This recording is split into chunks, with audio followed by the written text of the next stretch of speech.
Welcome to my roof. আজকে birds pets and gardening এর একটি ব্লগ করব চিন্তা করে ছাদে উঠেছি। অনেকদিন পরে আপনাদের সঙ্গে কথা বলছি।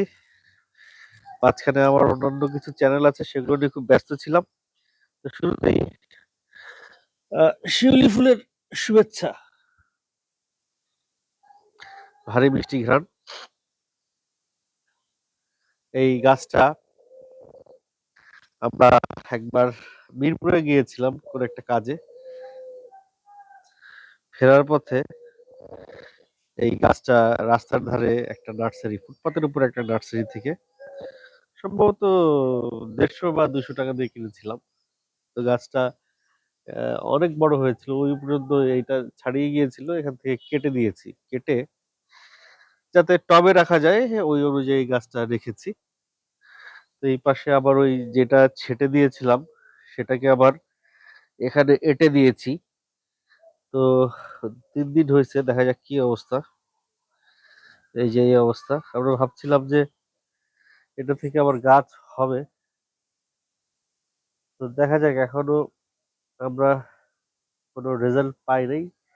যদি কোনো রেজাল্ট এইভাবে হয়, ডাল থেকে অ্যালোভেরা ইসের মধ্যে আমরা দিছি, যদি রেজাল্ট হয় তাহলে তো আপনারা দেখতেই পাবেন যে আর একটা গাছ, শিউলি গাছের চারা হয়েছে।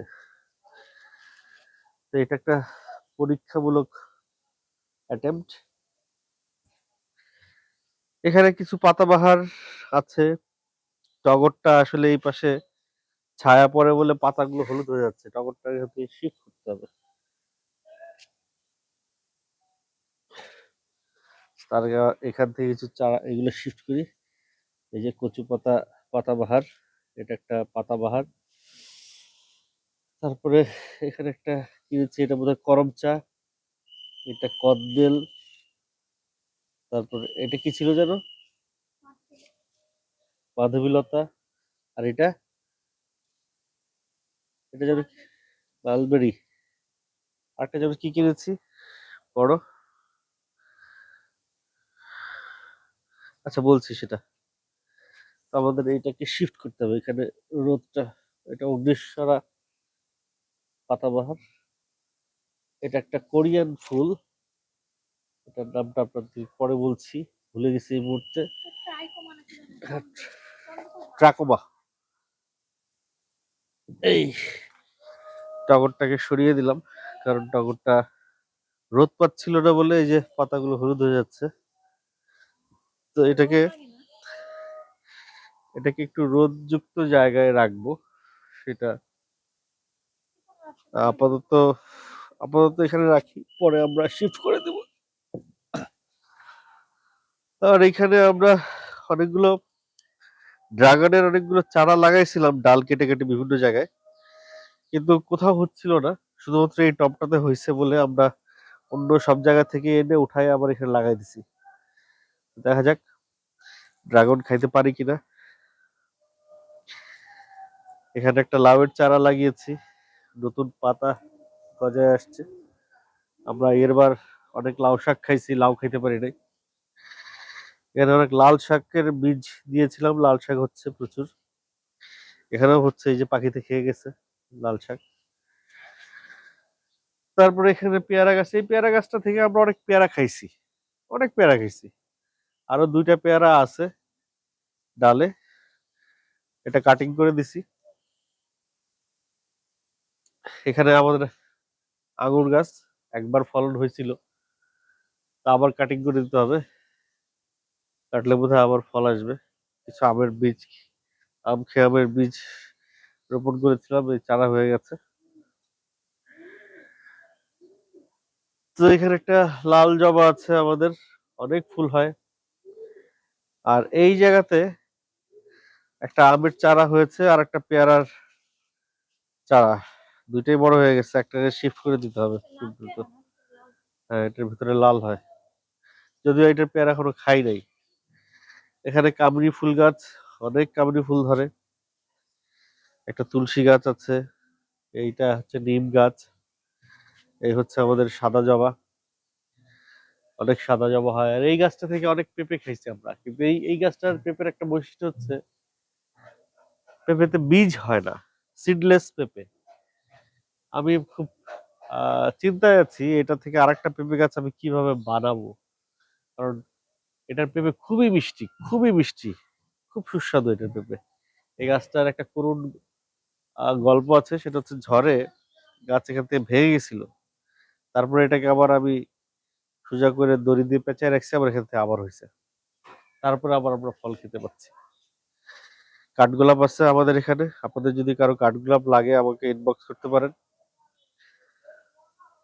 এই পেঁপে গাছটাতে শুধু ফুল আসতেছে, ফল আসতেছে না, সম্ভবত এটা রাখবো না, কেটে ফেলবো।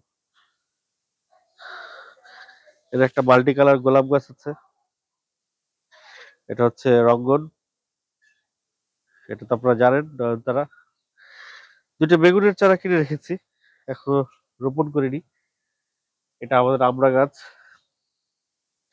এখানে আছে বাগান বিলাস, এটা সম্ভবত লালটা, আর এটা বেগুনি, এটা লাল বাগান বিলাস না, আর ওটা বেগুনিটা। ফুল আসতেছে। এখানে একটা পেয়ারা গাছ আছে আমাদের, কিন্তু এই পেয়ারা গাছটা এখনো পেয়ারা খেতে পারেনি, প্রায় 3-4 বছর যাবত আছে গাছটা। এখানে একটা মালটা গাছ, অনেক মালটা ধরে কিন্তু গাছের টেকে না, মালটা পড়ে যায়। এবার অনেক বড়ই আসছে, এই গাছটাতে ফুল আসছে, বড়ই আসছে, কিন্তু বড়ই গুলা কিরকম যেন হলুদ হয়ে যাচ্ছে। এই যে বড়ই গুলা হলুদ হয়ে যাচ্ছে, ইচ্ছে পেকে যায় না, এরকম ইচ্ছে পেকে যাচ্ছে, নষ্ট হয়ে যাচ্ছে। এটা একটা আমের গাছ, আম্রপালি। এটা হচ্ছে 3 বছর প্রায় বয়স হয়ে গেছে। আমরা বিচি খেয়ে তারপরে বীজ থেকে গাছ হয়েছে, তো ফল আসবে দেরিতে। এখানে একটা সবেদা গাছ আছে আমাদের, অনেক সবেদা হয়েছে এবার মাশাল্লাহ। এই যে, তো গোড়াটা একটু কেমন জানি হয়ে গেছিল, আমরা একবার নিম স্প্রে করে দিছি, সুস্থ হয়েছে। আরেকবার নিম স্প্রে করে দিতে হবে, গোড়াটা কালো হয়ে পড়ে যাচ্ছিল, আরেকবার এটা নিম স্প্রে করতে হবে। এই যে এখনো পাকে নাই, অনেক সবেদা আসছিল, কিছু পড়ে গেছে, আরো কিছু আছে। তো এই যে আরেকটা পেঁপে গাছ এখানে, এটা জামরুল গাছ, লাল রঙের হয়, তবে অল্প পরিমাণ। এর একটা জাম গাছ আছে, এখনো ফল পাইনি। তারপরে এখানে আমরা একটা মাটির চুলা রেডি করে রাখছি, আমাদের এই জায়গাটা হচ্ছে কিচেনের জায়গা, ছাদ কিচেনের জায়গা, মাটির চুলা রেডি করে রাখছি, একটা ছোট কলা গাছ, অনেকগুলো গোলাপ, ডালিম। তারপরে এদিকে আসো, একটা কলা গাছ আছে বড়, বিশাল বড়, সম্ভবত আমরা এক্সপেক্ট করছি এটা থেকে আমরা ফল খাইতে পারবো, দেখা যাক। এটা হচ্ছে ডালিম, এটা একটা বড়ই, এই গাছ থেকে অনেক বড়ই খাওয়া হয়েছে। এখানে আছে লেমন গ্রাস, হাসনাহেনা। এই যে আরো একটা আম গাছ, এখানে বেলি ফুল গাছ, এটা তো অনেক বেলি ফুল হয়। কাগজি লেবু, অনেক কাগজি লেবু খাইছি আমরা এটা থেকে। এটা জাম্বুরা গাছ, ওইটা একটা গাবের বনসাই হচ্ছে। তেঁতুল গাছ, এই একটা সাদা গোলাপ ফুল ফুটে আছে। এই ডালিম গাছ থেকে অনেক ডালিম খেয়েছি আমরা। ডালিম গাছের গোড়ে আবার একটা পেঁপে গাছ হচ্ছে, দেখা যাক কি হয়। আর একটা ডালিম আছে। এই গাছের ডালিমগুলো একটু ছোট ছোট হয় আর কি, বেশি বড় হয় না। আর একটি আম গাছ, এটা হচ্ছে একটা পেঁপে গাছ হচ্ছে।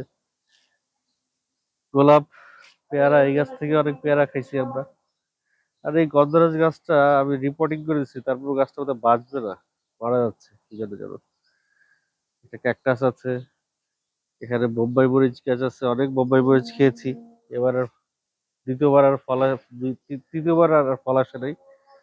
আরো একটা আমের চারা, জাম্বুরা, এটা কি জাম্বুরা না, জাম্বুরা হচ্ছে। এইটা আমাকে একজন বলছিল যে চেরি, এখনো তার দেখা পেলাম না, চেরি গাছ। আরো একটি আমের গাছ, এটা আমাদের এলাচ। আর এই পাশে তেজপাতা গাছ আছে আমাদের, আমরা এখান থেকে তেজপাতা খাই, অনেক তেজপাতা খাওয়া হয়েছে। তেজপাতা প্রায় কেনাই লাগে না এখন আমাদের। আর এই যে আরেকটা কাঠগোলাপ, আমাদের এখানে আছে। তো আপনাদের কিন্তু বলছি, যদি কারো কাঠগোলাপ গাছ প্রয়োজন হয়, আমাদের এটা একটু পিঙ্ক কালারের, তাহলে অবশ্যই, ওই পিঙ্কিশ হোয়াইট, তাহলে অবশ্যই যোগাযোগ করবেন, আমাদেরকে ইনবক্সে নক করতে পারেন। একটা লেবু গাছ, এই গাছটা থেকে এখনো লেবু পাই নাই, এটা বীজ থেকে হয়েছে গাছটা, লেবু দেরিতে আসবে। এখানে একটা বেল গাছ আছে, জাম গাছ চারা আছে, এবং ফাইনালি এটা হচ্ছে গিয়ে একটি আমের চারা, আর এই যে একটা পেঁপে গাছ, একটা পেঁপে ধরে আছে।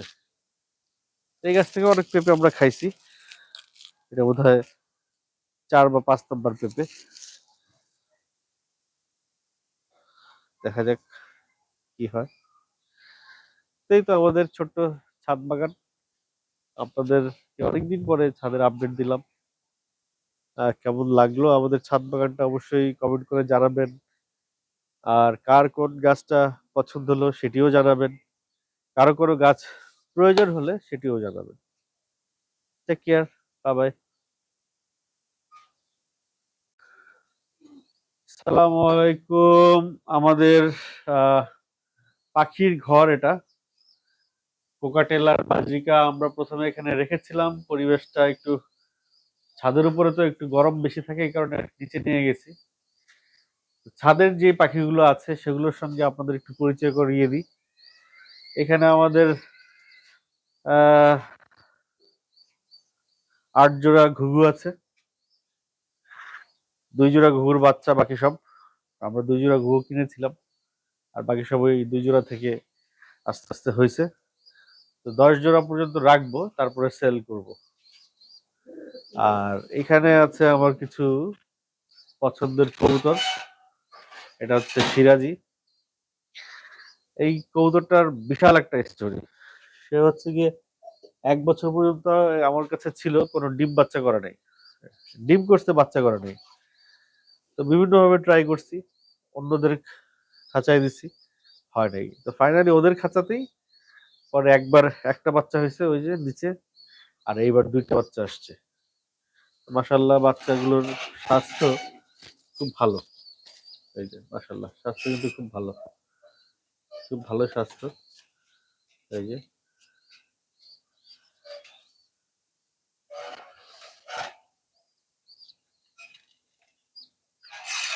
আর এইটা হচ্ছে গিয়ে একটা কিং, আর ওটা হচ্ছে একটা মাক্সি রেসার। তো আমাদের এই দুইজন এই ডিম বাচ্চা করতে চায় না সহজে। একবার ওদের কাছ থেকে কষ্ট করে একটা বাচ্চা পাইছি, সেটা হচ্ছে ওইটা। ওরা আবার প্রথমে ডিম বাচ্চা করতে চায়নি, ফাইনালি ওরা এইবারই 2টা বাচ্চা করছে। তার মধ্যে এই যে ঠোকর মানে, তার মধ্যে এই যে একটা বাচ্চা, কিং আর রেসারের কম্বিনেশন। বুঝতে পারছি না বড় হয়ে কি হবে, পুরো পিঠটা কালো হয়ে গেছে রেসারের মতোই। তো স্বাস্থ্য মোটামুটি ভালো হয়েছে, স্বাস্থ্যটা মাশাআল্লাহ খুব সুন্দর, ওয়েটও ভালো, প্রায় 1 কেজি, হাফ কেজির মতো ওয়েট। তো ফাইনালি ও কি হয়, ওর চেহারা কি দাঁড়ায় সেটা দেখবার বিষয়। থাকো তুমি ভিতরেই। ওরা 2টা বাচ্চা দিছিল, তো একটাকে ওরা খাওয়াচ্ছিল না, তো সেইটাকে আবার আমরা গিরিবাজের ঘরে দিয়ে আসছি। এই যে গিরিবাজের ঘরে দিচ্ছি, ওদের তো 2টা বাচ্চা আছেই, আর একটা বাচ্চা এই যে, এটা হচ্ছে গিয়ে ওদের কিং আর রেসারের। এই যে এটা আরো ছোট ছিল, অর্ধেক ছিল প্রায়, মাশাল্লাহ এখন আর একটু বড় হয়েছে। এদের কাছে রাখছি, এরা খাওয়াচ্ছে। তো এই 2টার সঙ্গে ওরা বড় হচ্ছে, কিন্তু সাইজে কিন্তু এই 2টা যে সাইজ হবে, এই একটার সে এক সাইজ হবে, যেমনটা আপনারা ওই যে ওইখানে দেখছেন। এই হচ্ছে গিয়ে আমার গিরিবাজ। আর এই এই এইখানে যে কটা গিরিবাজ আছে সবাই মাশাল্লাহ ডিম বাচ্চা করে। আমরা অনেক কবুতর খাইছি এখান থেকে, বিক্রিও করছি বাচ্চা কবুতর। এই যে ওরা ডিমে আছে, কালদম দুইটা। এদের হিস্ট্রি হচ্ছে এরা এখনো পর্যন্ত বাচ্চা করতে পারে নাই, প্রায় 1.5-2 বছর ধরে আছে আমার কাছে, শুধু ডিম হয় কিন্তু ডিমগুলো জমাইতে পারে না। এখানে আরো একটা গিরিবাজ আছে। তো আমার প্ল্যানিং আছে কবুতর উড়ানোর। তো এর মধ্যে ডিম দিছে। হ্যাঁ, এই যে 2টা ডিম দিছে মাশাআল্লাহ। এরা খুব তাড়াতাড়ি বাচ্চা দিবে।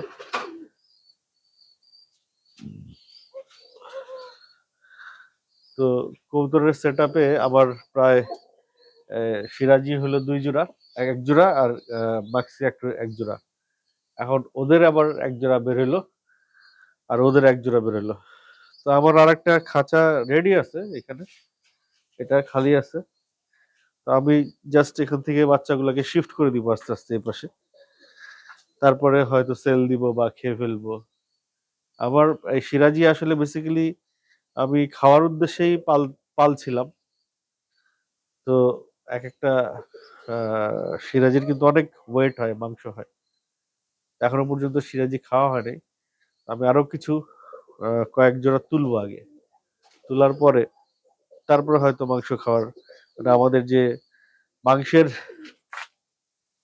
ডিমান্ড সেটা এখান থেকে ফুলফিল করার প্ল্যানিং আমাদের। যে কবুতর এবং মুরগি এই দুটা ঘরে